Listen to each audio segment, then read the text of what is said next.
Moments away from the start of the second half. Oregon leading Portland 34-22. Jennifer Mountain, your takes on the first half?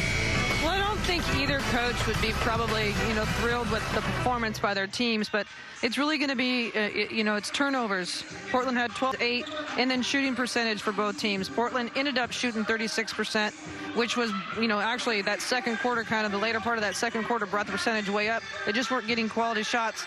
And then on the other end, Oregon had 48% from the floor. Portland's got to do a better job of taking care of the basketball and getting quality shots. So third quarter underway. Pilots will get things kicked off, trailing 34-22 against the 9th-ranked and visiting Oregon Ducks. Oregon has won 4 straight against the Pilots. Fowler thought she had a clear path to the rim, disrupted at the end and misses. She's been quiet, and that's got to change. Absolutely. I mean, she's their key player for the night and got to get more touches.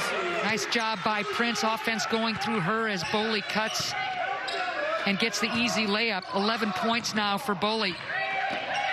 The one thing about getting the ball to Fowler is they've got to get the ball moved from side to side and then get her the basketball instead of going one-on-one. She's got to go get size in every single spot. Another turnover. You mentioned the 12 cough-ups by the Pilots in the first half, resulting in 12 Oregon points. That was the deficit at half. Prince knocks it free right to Pow Pow. Well, you just take away your possessions if you're turning the basketball over and creating something for somebody else. Prince and one. Well, you can see why Graves is so high on Sedona Prince, the transfer from UT. I mean, especially with her length, there's no way to guard that with a fadeaway. Flug gets her. That's her second, team's first, and Prince now in double figures. Portland's got to have quality possessions right here. They don't want to get this stretch too far away from them. You're reading my mind as the deficit continues to grow. 39-22. Ducks with the lead. Fowler wide open, short with that shot. Boley is going to grab the rebound and push. That's a great shot for Portland, though. I mean, you got Fowler in a short corner position, wide open. Take that any day. And you knew it was just a matter of time before Mikesell drained the three, her first triple of the game.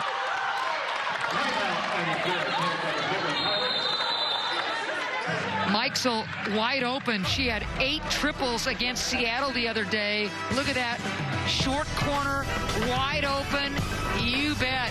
One of the most prolific scorers in the country gets on the board. Here at the Chiles Center, 9th-ranked Oregon extending the lead. It's 42-22. 8-0 run to start the third quarter for the Ducks. And you see Portland pick third in a very tough WCC conference. Jen, that's pretty good. Absolutely, and they received the first place vote at that, and that's basically respect from all the coaches in the conference, knowing the talent that they have and what they did at the end of the year last year. And just to remind you, last year the Pilots were picked to finish last in the conference. They end up finishing 4th in the regular season. Jen, that was huge because they get that bye in the tournament, and then they run the table and win the whole darn thing. Yeah, it was a remarkable story and a great way to end their season. And like we've talked about, it's just a process. And he's got it going here.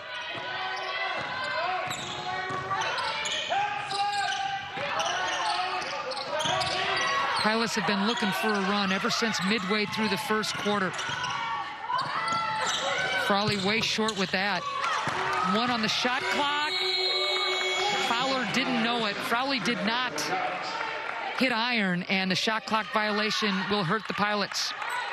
I know when you're looking at that possession right there, people are thinking, oh my gosh, shot an air ball, but the movement is what they needed. The shot didn't end up the way they wanted, and just, not a heads-up play at the very end, just knowing time and score on the clock, but better movement offensively.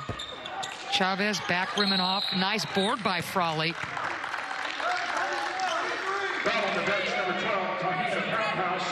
Pow Pow picks up her second foul of the game.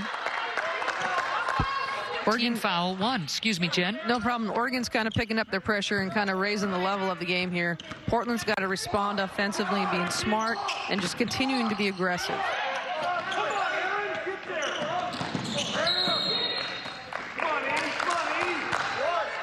So, Jen, you coached at the highest level for many, many years. Many of those coaching moments in this conference. Right now, what is Michael Meek looking for? The game is well in hand at this moment for the Oregon Ducks. What's Meek looking for? Well, I think you're looking to see how players respond, different combinations. Like we've talked about with COVID, they have not had a lot of time on the court with each other. So every game's going to matter, and who knows how many games are going to actually get in and what this is going to look like down the road with everything that's happening. I mean, day to day, games are getting canceled or postponed. And I think he's, looking for chemistry and just looking to see what kind of grit they have. I'm with you on that. And possessions that lead to high percentage shots, like the last time in the half court for the Pilots. You could live with a miss. Just get a shot off that's high percentage. Exactly. Mulheim, that's her specialty. Maddie tees up the 3. And she's a great shooter, like you mentioned earlier. She just hasn't got a lot of touches this evening. Foley, so smart when she adds that mid-range game to her three-point sniper effect. I mean, this young woman who's been with the Ducks now after transferring from Notre Dame can shoot it from anywhere. She sure can. And, I think she's expanded her game a little bit, yes, which is going to help them down the road. 13 points now for Boley. 44-25. Ducks with the lead. 6:15 left to go in the third. Portland's not going to see the size that they're seeing tonight in the WCC. Yes, there's going to be teams that are very long, but not overall the size that they're seeing right now. And, there's a good look right there inside and from the post play. They just can't give up threes on the other end. So that's great ball movement, textbook ball movement for the Ducks. You got to hand Oregon that, and then Boley just steps right into that three-pointer. Yeah, you can see that they've kind of settled down a little bit. They have a little bit better rhythm offensively. They're not disjointed. Now Portland's got to do the same thing, and I actually think they've had better possessions as well. I agree. I think the execution of the Pilots in the half court has been a lot better. Absolutely. 4-shot clock. Tough break there for Flug, and here comes Pau Pau. It's not often that a Oregon Duck starts as a freshman. Pau Pau, one of those rare air yearlings. Prince, good hands, and scores.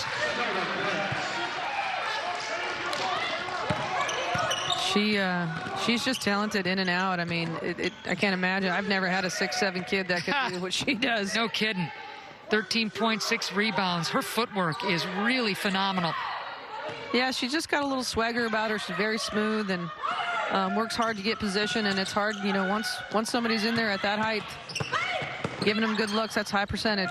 Mulheim thinks twice about going up against Prince. Walker short on that shot. That was a great extra pass, though, and a better shot selection. Oregon starting to heat up. Hitting 5 of its last field goal attempts. Mikesell loves the 3, shows you why.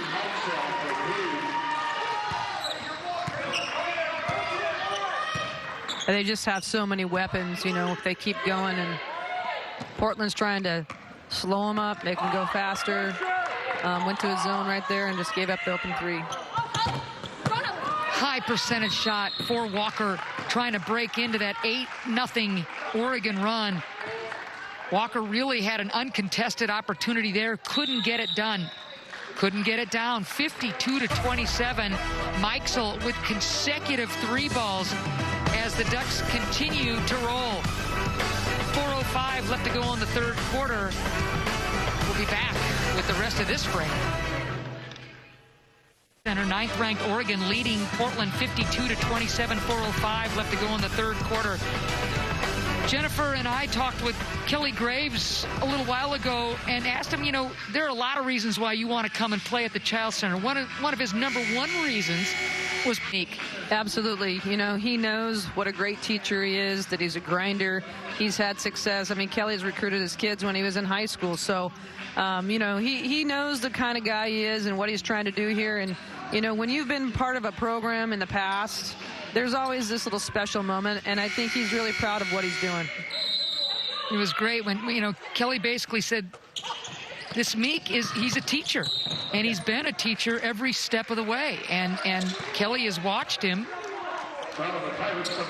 teach these kids as McClement Call picks up the foul, and it's just neat to see Kelly really recognize and say, hey, I'm going to tip my cap to Michael Meek. This guy can coach. I don't care what level it is. Absolutely, and I think if you ask people all around, this was an absolutely great hire for Portland. And look what they did the first year. I mean, that doesn't happen very often, and that's a testament to what he's about. Meek obviously a huge success on the high school level. Wide open look down low for Parrish as Oregon handles the heat. They're putting a lot of pressure on that front line, but once Oregon gets past the front line, they're giving up too easy of opportunities. Both teams trading buckets. Parrish with the block, grabs it out of midair and will lead the break. Portland's gotten a little bit smaller with their lineup, so I think they're trying to pick the tempo up, obviously creating that turnover right there. So Parrish, who comes up with the big block, then commits the foul on the other end. That's her third. Finishing the Meek story, obviously all the success he had on the high school level at Southridge, and then what he did on the D3 level at George Fox. Was, as you said, great hire by the Pilots. This guy could flat out coach. Absolutely. Sabally, freight train, little hard off the glass there. Jump ball, possession arrow favors the Ducks. Sabally had a full head of steam. Her sister would have liked that. Yeah. I mean, you don't see that very often, too. Your 4 or 5 player grabbing the board and then taking it all the way to the other end. That's a nice luxury. 6'5", Niara Sabally. ACL. Consecutive ACLs have kept her out of the lineup until this year as Shelley misses. I think she's just trying to come into her own. Very different player than her sister. But I mean, you can tell when they run, they're related.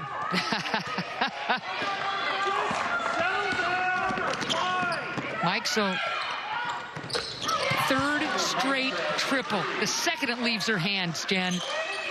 I mean, feet set, in rhythm. Yep. Yeah. 9 points now, scoreless in the first half was Mikesell, the transfer out of Maryland. Yeah, the other night against Seattle, she was 8 for 10. I think you mentioned that earlier. I mean, that's such a high percentage, but it's just routine shots. This is a kid that's, you know, in the gym all the time, working on her shot, working on her game. Against Seattle, she missed her first triple and then hit 7 straight.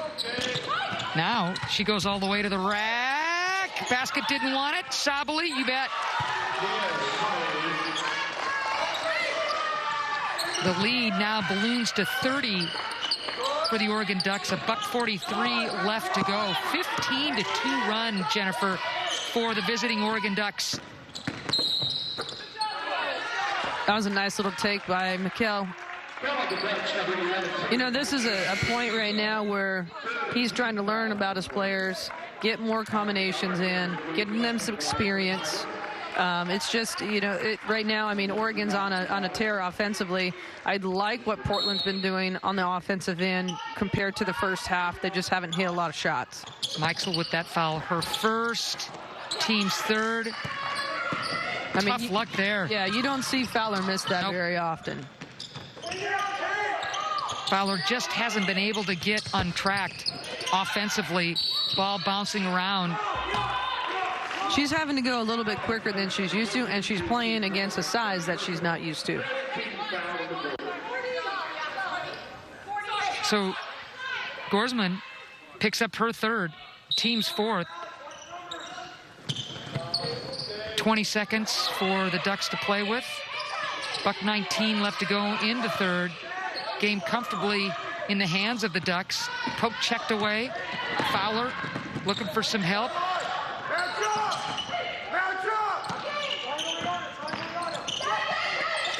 Oh, that's beautiful nice. pass inside. Oh, that was just a gorgeous pass by J.C. Gorsman. Kaituu Taiku's come in and given them some good minutes. Had that season-ending injury in November last year. So happy to see her back on the floor. You just hate to see anybody go down with, especially a knee these days, and you don't want any kid to be hurt, but it just, getting them back and giving them a chance after a 6-9 month process of coming back. It's always nice to see. And there's Fowler showing some muscle in the paint. She's got 8 to lead the Pilots. Sabally rips down that offensive board. Shot clock off, game clock at 9. There's the high pick. Shelley didn't want it. Parrish. Ooh. She got popped pretty good with 2.8 left to go in the third quarter. Kaituu got her. That's her first, team's 5th. And to the line is Sydney Parrish. Out of all the recruits that Kelly Graves brought in this year, #1 recruiting class, Parrish is the highest of that 5 at number 8 in the country. Yeah, she's got accolades for days. All those kids do, and he's just trying to get them some playing time and some to develop them over the next few weeks before league starts. Well, they start next week. Boy, you're not kidding. They start this week. I mean, the Ducks, right. Friday. The Ducks will host Colorado to start Pac-12 play. Well, it'll be an intercity rivalry game for the Pilots and Portland State, and that'll do it for the third quarter. 63-33, the Ducks with the lead. Mikesell started getting hot from beyond the arc. She had 3 triples in the third quarter alone. Pilots trying to hang tough, but it's all Ducks. 63-33. Jennifer, there are 2 members of the Pilots who are on the All-WCC preseason women's team, Fowler and Haley Andrews. Haley Andrews not able to play tonight in concussion protocol. We've mentioned how badly the Pilots are missing the floor general on the floor tonight. Yeah, she's their quarterback that makes them go. Huge part of their success last year. She's a leader. She's strong. She's a deceiving guard. I mean, I remember when I first watched her last year, all of a sudden she'd do something, I go, whoa. And man, just the leadership quality too. Like when you listen to her talk, she gets it. And definitely missing her tonight offensively and defensively. The heroics in the WCC tournament, Haley Andrews just rewrote that book. And nobody assists like her in the WCC, as the foul is going to go against Maddie Shear. You take her out of the lineup, Haley Andrews, and you're just a different bunch. Well, it changes the whole flow of what they've been doing, from day one to now. Fluke's come in and had to play a role that she's not used to, which changes things, and then the team's not used to it. So, hopefully she gets back here soon. And again, there's pressure from the Ducks right there that causes a quick timeout. So quickly, the Pilots say, okay, let's get regrouped. We can't afford another turnover. So stick around. Fourth quarter just underway. NBC Sports Northwest delighted to bring you big-time D1 women's college basketball. Ducks are rolling. It was kind of out of rhythm, but they hung in there, and over time, Oregon proved to be a little bit stronger. 4 fouls now on Tyler McClempott-Call. Rimming out is Kylie Watson. I thought their pressure, actually, when I look back at that comment, is their pressure really did cause Oregon some trouble throughout this game. And that's how he's always played, is in your face and trying to make things happen and go a little bit different than what you're used to. So taking the offensive team out of rhythm is something that they've looked to do in the past. Holdridge back on the floor for the Pilots. We're down to the final minute 10 of this ball game.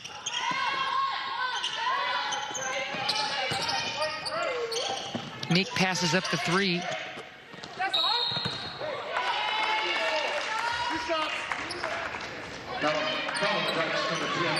So Wilson picks up the foul.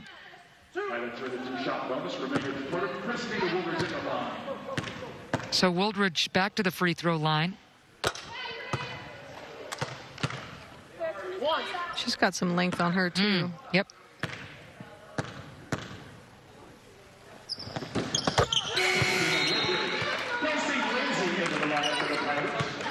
Wooldridge has had a solid game off the bench. Last year, she scored a total of 8 points, and she's got 4 tonight.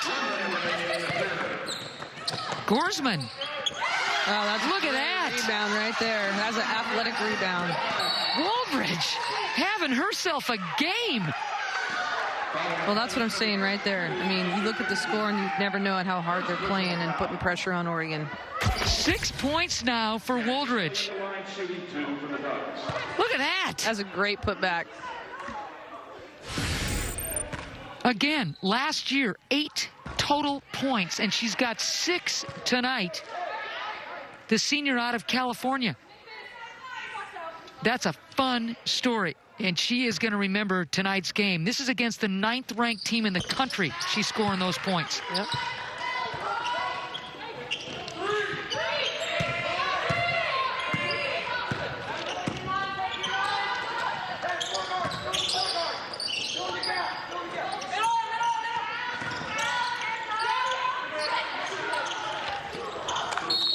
Out of bounds, Pilots ball. 84-52. The Ducks will look to extend their winning streak that goes back to last year to 21 straight and look for their 5th straight win over the Portland Pilots. Big swipe. Block going the other way.